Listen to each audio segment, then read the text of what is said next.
Fala galera, e aí, tudo bom com vocês? Lembram da pergunta que foi feita se era possível calcular a altura do Monte Everest? E aí eu digo que sim, usando a matemática é perfeitamente possível a gente calcular a altura do Monte Everest. Tem outra possibilidade que é usando a pressão. Só que para medir a altura de uma montanha usando a pressão, você tem que subir até o topo dessa montanha, coisa que não é tão fácil fazer. Mas a matemática simplifica isso para a gente. E aí é muito fácil. Pressão total aí a gente para entender o conceito que nós vamos usar agora. Para explicar isso, eu vou apresentar para vocês a minha lousa digital. Olha só, vai lá aparecer, está aqui a lousa digital. E para a gente falar dos conceitos que eu vou usar para medir a altura de uma montanha, é baseada no nosso triângulo retângulo. Triângulo retângulo conhecido de vocês, tem aqui representado o ângulo de 90 graus. Um ângulo conhecido, e a partir desse ângulo conhecido nós temos o lado adjacente, o lado que nós chamamos de cateto adjacente, e oposto a ele, a este ângulo conhecido, nós chamamos de cateto oposto. Opondo-se ao ângulo de 90 graus, nós temos a conhecida hipotenusa. Nós podemos usar três relações trigonométricas. Mas para essa aula de hoje, eu quero que vocês observem esta daqui, a tangente do ângulo conhecido, que é o cateto oposto dividido pelo cateto adjacente.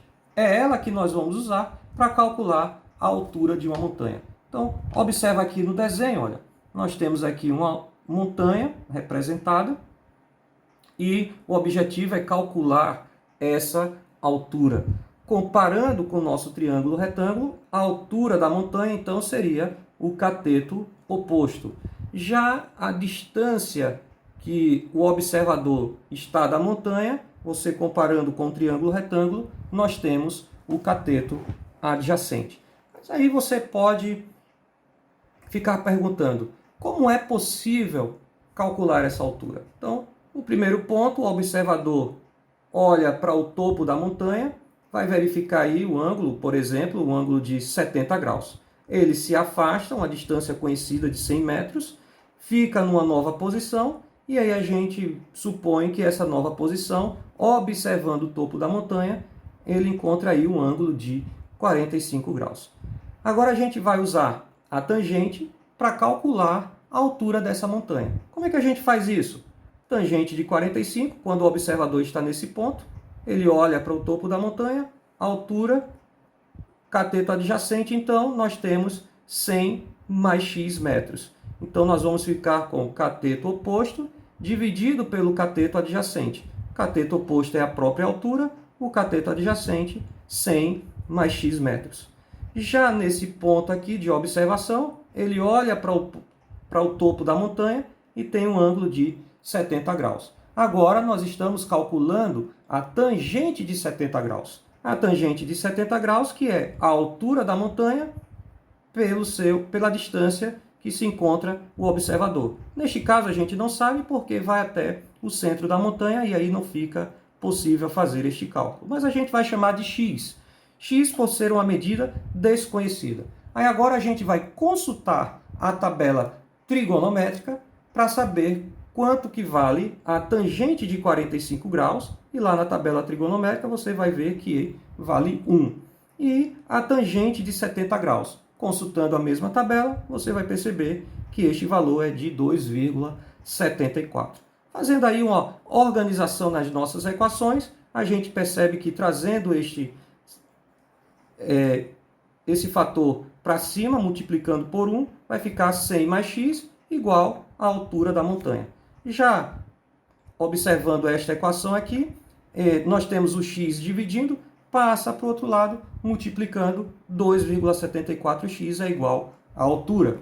Continuando o nosso cálculo, nós vamos observar aqui 100 mais x, que a gente já tinha, igual à altura.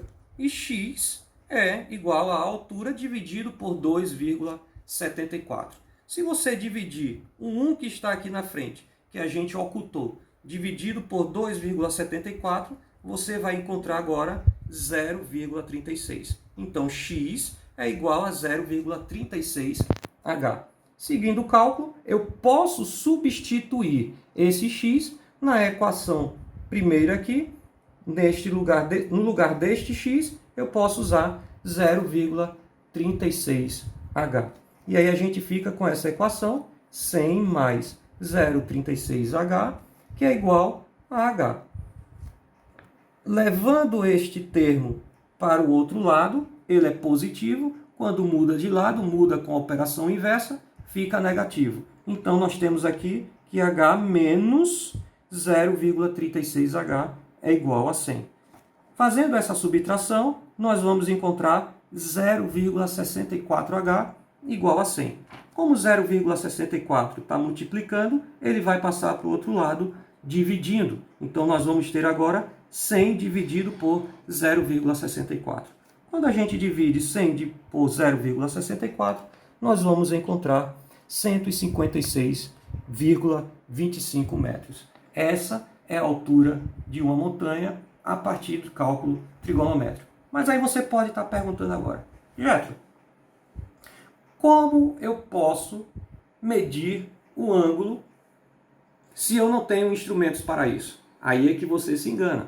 Você está aí parado em casa, sem fazer muita coisa, não pode sair, tem que ficar de quarentena, está se resguardando, cuidando da saúde. Eu vou te ensinar como você pode fazer um instrumento fácil para medir ângulos.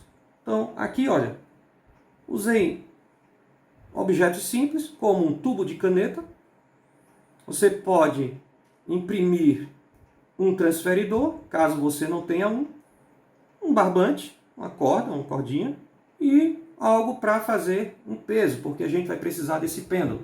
Então, se eu quero medir o ângulo do topo de uma montanha, eu fico lá a uma certa distância, vou direcionar a caneta até o topo da montanha e você vai marcar nesse primeiro momento o ângulo. Depois eu me afasto dessa montanha e aí a gente vai ter uma outra inclinação. Você vai observar através da caneta e aí você vai ter o novo ângulo. Consultando a tabela trigonométrica, você pode facilmente calcular a altura de uma montanha. Isso é fantástico. Gente, espero que vocês tenham gostado. Até a próxima aula. Deus abençoe todos vocês.